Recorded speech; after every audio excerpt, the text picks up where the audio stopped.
আবারও হলো সোনার দামে বড় পতন। আজই কি কেনার বড় সুযোগ? প্রিয় দর্শক বন্ধু, গোল্ডেন আপডেটস আলোকিত খবর চ্যানেলে আপনাদের স্বাগত। প্রতিদিনের মতো আজও হাজির হয়েছি সোনা ও রূপোর বাজার নিয়ে লেটেস্ট আপডেট দিতে। আর আজকের আপডেটটা কিন্তু সত্যিই চমকপ্রদ, একদম চমকে দেওয়ার মতো। যারা সোনা কেনার কথা ভাবছিলেন তাদের জন্য হয়তো আজ একটা দারুণ সুযোগ অপেক্ষা করছে। গত কয়েকদিন ধরেই আমরা দেখছিলাম সোনার দাম একটু অস্থির ছিল, কিন্তু আজ 16ই জুলাই 2025 আজ কলকাতায় সোনার দামে একটা বড় পতন দেখা যাচ্ছে। চলুন এক নজরে দেখে নিই আজকের সোনার দাম। 22 ক্যারেট সোনা হলমার্ক গহনা প্রতি গ্রাম গতকালের থেকে 45 টাকা কমেছে। প্রতি গ্রাম 22 ক্যারেট হলমার্ক গহনায় প্রতি গ্রামে গতকালের থেকে 45 টাকা কমেছে, অর্থাৎ 10 গ্রামের টোটাল 450 টাকা কমে গিয়েছে। তাহলে এখন প্রতি গ্রাম 22 ক্যারেট হলমার্ক সোনার যা দাম দাঁড়িয়েছে, প্রতি গ্রামের দাম 9,370 টাকা, যেখানে 10 গ্রামের দাম দাঁড়ায় 93,700 টাকা। তাহলে বন্ধুরা বুঝতেই পারছেন 22 ক্যারেট সোনার দাম কতটা কমেছে। এবার আসা যাক 24 ক্যারেট সোনার দিকে। 24 ক্যারেট খুচরো পাকা সোনা যার প্রতি গ্রামে আজ দাম কমেছে 50 টাকা। বুঝতে পারছেন কতটা কম? প্রতি গ্রামে 50 টাকা দাম কমেছে, যেখানে 10 গ্রামে পুরো 500 টাকার পতন। তাহলে এখন বুঝতে পারছেন প্রতি গ্রামে আজ 24 ক্যারেট সোনার দাম দাঁড়িয়েছে 9,855 টাকা, যেখানে 10 গ্রাম 24 ক্যারেট পাকা সোনা 24 ক্যারেট পাকা সোনা 10 গ্রামের দাম হবে 98,550 টাকা।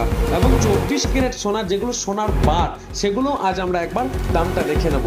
আজকে সেই বাটেও প্রতি গ্রামে 50 টাকা করে পতন ঘটেছে, যেখানে 10 গ্রামে টোটাল 500 টাকা দাম কমেছে, অর্থাৎ প্রতি গ্রাম 24 ক্যারেট পাকা সোনার প্রতি গ্রামে 9,805 টাকা।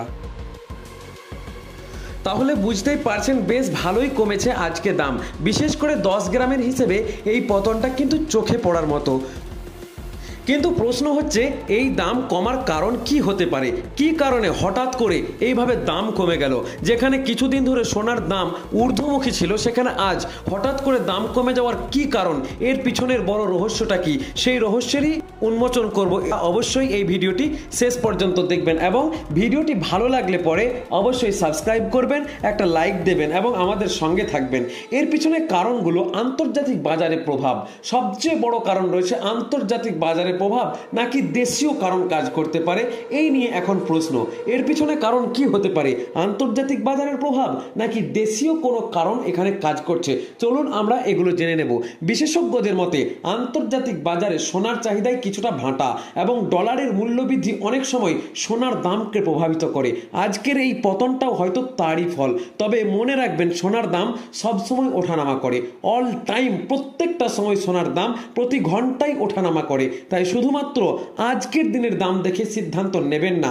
বাজারের গতিবিধি লক্ষ্য রাখুন, গতিবিধিটাকে অ্যানালাইসিস করুন, তারপর দোকানে গিয়ে আপনি সোনার গহনা হোক অথবা সোনা আপনি আপনার সঞ্চয়ের জন্য ক্রয় করুন।